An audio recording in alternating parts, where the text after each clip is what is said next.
दिलीप कुमार बॉलीवुड के एक ऐसे अभिनेता थे जिन्हें फिल्म जगत में ट्रेजेडी किंग के नाम से भी जाना जाता था।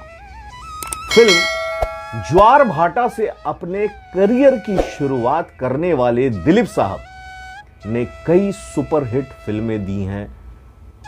बता दें कि दिलीप कुमार लता मंगेशकर का एक बहुत ही खास रिश्ता था। दरअसल दिलीप कुमार साहब लता मंगेशकर जी को अपनी छोटी बहन की तरह मानते थे।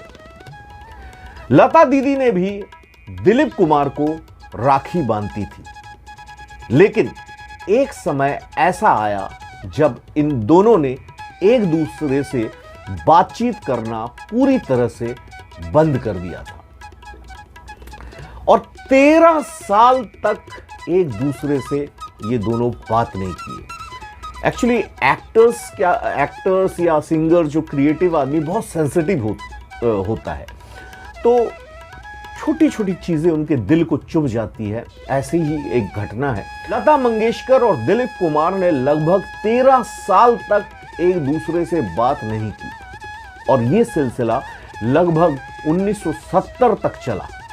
मीडिया में एक छपी रिपोर्ट के अनुसार इन दोनों के बीच मतभेद तब चालू हुआ जब सलील चौधरी ने फिल्म मुसाफिर के गाने लागी नहीं छूटे, ये जो गाना है, उसके लिए दिलीप कुमार साहब को चुना।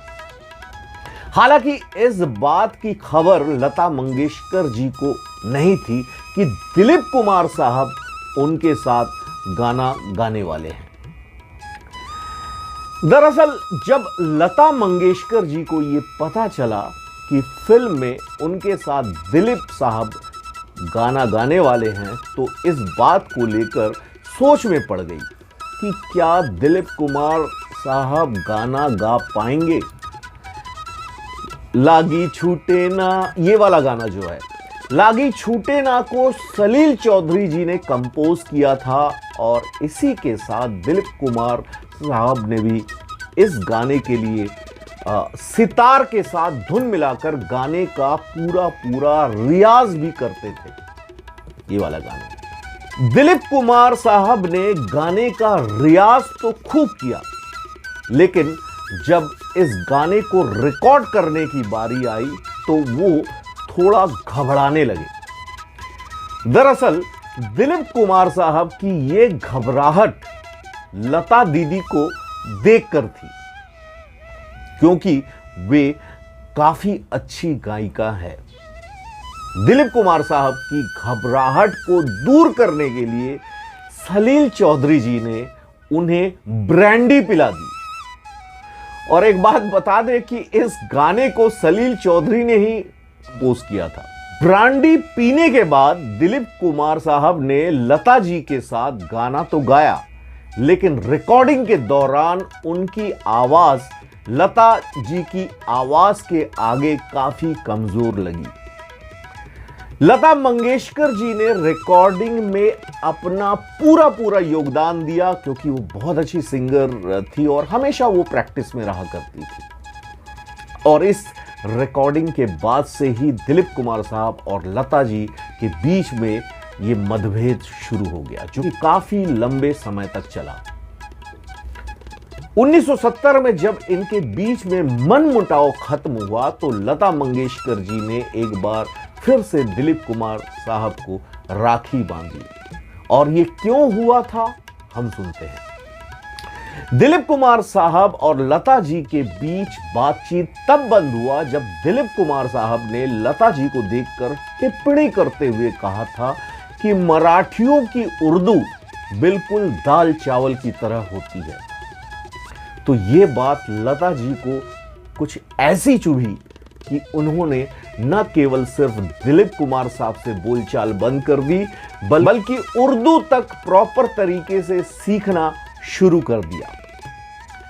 इसके बाद वाले भाग में मैं बताऊंगा वो कैसे उर्दू सीखना शुरू किया और दिलीप साहब से उन्हें क्या क्या सीख मिली थी, जिसके बाद ये दोनों फिर से बहुत गहरे रिश्ते में जुड़ गए, एक भाई बहन का रिश्ता बन गया।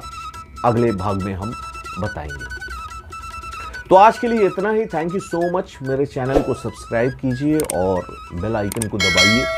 चलिए, इन्फॉर्मेशन और सुनने के पहले मैं एक छोटे से चीज़ में डिस्कशन करता हूं कि मैं एक एक्टिंग टीचर हूं। अगर आप में से कोई भी बॉलीवुड में आना चाहते हैं और दिल से मेहनत करना चाहते हैं तो मैं आपको गाइड कर सकता हूं।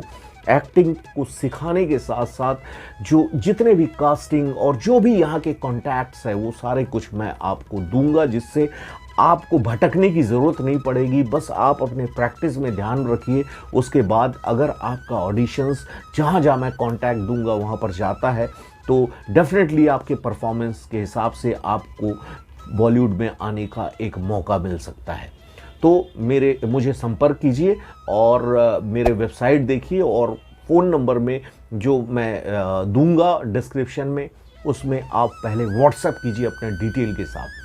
चलिए, एक चीज़ और मैं आपसे शेयर कर देता हूं, जो कि मैं पिछले वीडियो में भी बताया था कि मेरी एक बुक है जो माइंड प्रोग्रामिंग के ऊपर है, कि आपका माइंड जिस तरह से प्रोग्राम हो जाता है बचपन में ही कई सारे निगेटिव चीज़ों को देखकर, तो ये प्रोग्रामिंग को जब तक आप जैसे कंप्यूटर रीफॉर्मेट करते हैं, इस तरह का रीफॉर्मेट नहीं करते हैं अलग अलग प्रैक्टिस से, तो फिर आपकी ज़िंदगी में वही सारी घटनाएं घटती रहेंगी जो आपके सबकॉन्शियस माइंड में ऑलरेडी रिकॉर्डेड है और आपको समझ में नहीं आ रहा है।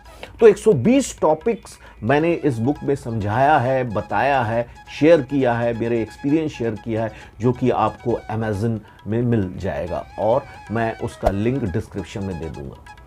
तो आज के लिए इतना ही। Thank you so much. खुश रहिए, अच्छे से रहिए, अपना ख्याल रखिए। नमस्कार।